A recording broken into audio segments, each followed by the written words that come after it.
Tolee, nagaa caaluu nagaa waaqayyoo isiniif haa baay'atu. Hordoftoota Abbee Miidiyaa jedhu jalatti argamtan akkam jirtu nagaa keessanii?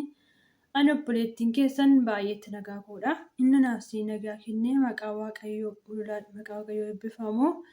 Tolee, obboloota koo guyyaa har'aa kana wanti gara keessan dhufee fi wantan yuutuubii koo irratti gallakkisaa jiru barnoota hafuuraa namoonni baay'een keessanii karaa koomantiitiin karaa FB'tiin haa ta'u yuutuubiidhaanis haa ta'u nuuf hin gallee barnoonni kun maal inni wanni isaa jettanii kan na gaafattan turtaniittu yeroo baay'ee na gaafataa jirtu jechuudha.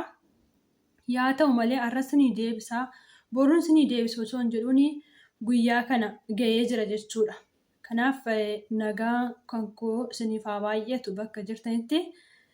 Baay'een keessan na jajjabeessaa jirtu. Subscribe naa godhaa, comment, like, share naa gochaa jechaadha. Waaqayyo isin haa eebbisu, eebbifamaadha. Ani viidiyoo hojjedheef homaa faayidaa tokko hin qabu. Yoosis share naan goone, comment naan goone, like naan goone jechuudha. Kanaaf akkasumas comment gochuun keessan, subscribe gochuun keessan akkuma itti fufetti yaa ta'u isiniin jechuun jaaladha. Ammas warri maatii naan ta'in maatii naataa subscribe gochuudhani. Warri immoo maatii nyaatanii miseensa kiyya taatanii laayik godhaa viidiyoo kiyya laayik yoo gootan laayikiin na fayyada. Maaliif laayikiin viidiyoon kan koo akka nama bira yoo godhaa jechuudha. Kanaaf ammas itti na jajjabeessaa isin jechuun barbaada. Yaada keessan koomantii jalatti naaf qoodaa jechuudha. Maaliif yaadni keessan na jabeessuu danda'a waan ta'eef jechuudha. Namni tokko yaada namaaf yeroo qoodu yaadni nama tokko keessa jiru nama tokko keessa jiraachuu hin danda'u waan ta'eef yaadni keessan qeeqas haa ta'u waan irraa fayyadamtanis haa ta'u yaada keessan naaf qoodaa isin jechuun barbaada. Amma kallattumaan waan fakkaan dhufe isiniif ibsuu barbaada jechuudha.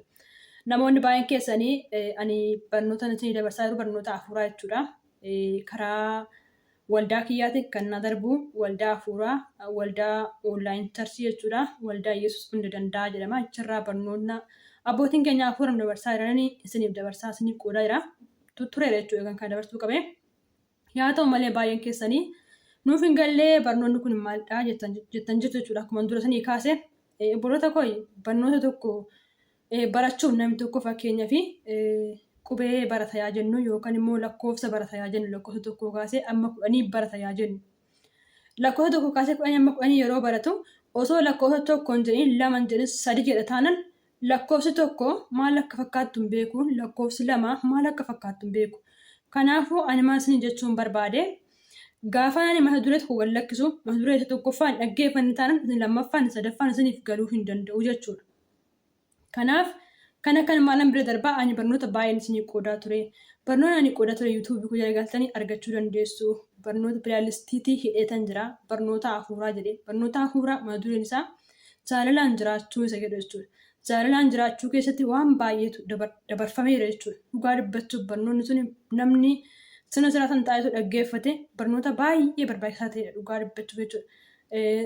Barnoonni akkas darbaa jiru hin jireedha yaadeen beekuun baay'ee barnoota baay'ee bal'aa ture baay'ee immoo anis ni dabarsaa ture.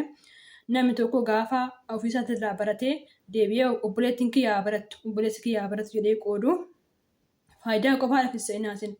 Ani namni tokko yoo waa tokko irraa hubatee badiisaa irraa deebi'ee yookaan baay'ee natti tola jechuudha. Kanaafuu amamaas jechuun dhufeeni yaada kee wanti isin ibsuu dhufee.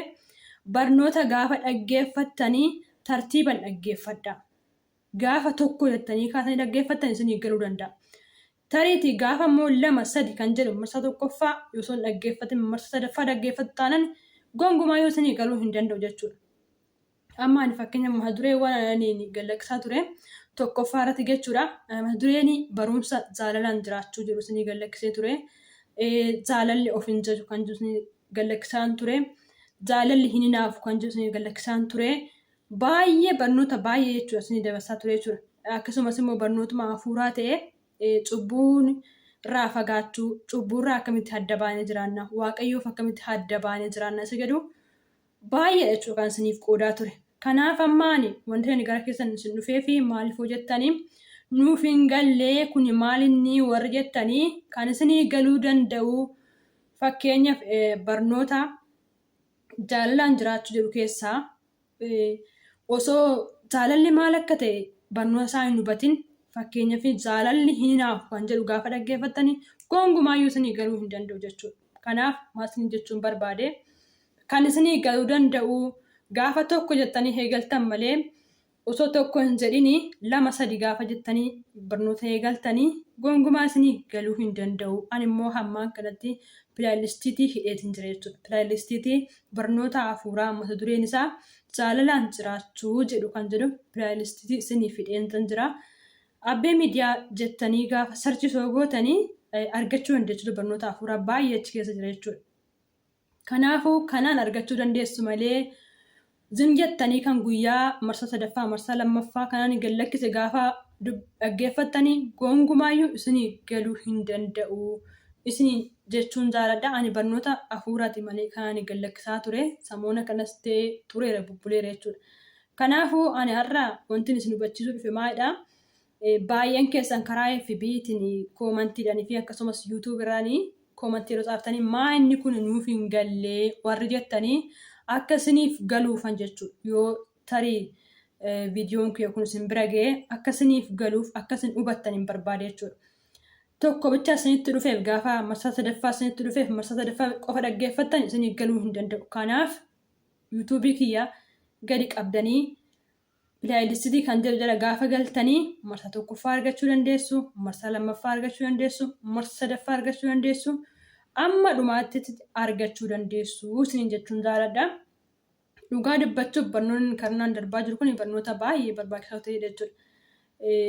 Waldaa keenya irraa kan darbaa jiruun ani immoo gara viidiyoo gara sagalee isin jijjiiree isiniif qoodaa jira jechuudha. Kanaaf immoo warri dhaggeeffatanii hamiin barnoonni kun tolee jira itti fufii naan jechaa jirtanis eebbifama itti fufee isiniif hin dabarsa. Waan an baradhurraa isinii dabarse anillee kanan duraan baradhee kanan duraan dhaggeeffadhe malee lammaffaa deebi'ee yeroo hojjedhu yoo dhaggeeffadhe barnoota dabalataan argadha jechuudha. Kanaaf ani amma gaafiin kiyya isinii deebi'ee yaada. Barnoonni yeroo gallakkifamu marsaa 1ffaa osoo hin dhaggeeffatin marsaa 2ffaa dhaggeeffatu taanaan yoomumaayyuu gonkumaayyuu isinii galuu hin danda'u jechuudha. Kanaaf marsaa 1ffaarraa kaatii dhaggeeffadhaa isiniif galaa. Kanaan isiniin jechaa jiru barnoota hafuuraa mata dureen isaa jaalalaan jiraachuu isa jedhu jechuudha. Achi keessatti barnoota hafuuraa baay'eetu jira. Barnoonni hafuuraa inni baay'eentu jira isiniin jedhu fakkeenyaaf cubburraa adda baanee akkamitti jiraachuu dandeenya jedhu hin jira. Waaqayyoof adda baanii jiraachuu kan jedhu hin jira. Akkasumas immoo of ta'anii jiraachuu kan jedhu hin jira. Baay'eedha kan dubbachee yookaan himee hin danda'u jechuudha. Achirraa argachuu hin dandeessu. Gaafiin keessanii deebi'ee jedheetiin yaada eebbifamaadha. Waaqayyo bara keessan jireenya keessan haa eebbisu. Amma yaada biraatiin walitti deebinutti nagaan naa turaadha. Koomentii gochuu keessan, laayik gochuu keessan, sabiskiraayib gochuu keessan, jajjabeessuu keessan akkuma itti fufetti haa ta'u eebbifamaadha. Barri keessan jireenya keessan haa eebbifamu. Nagaa naa ta'a.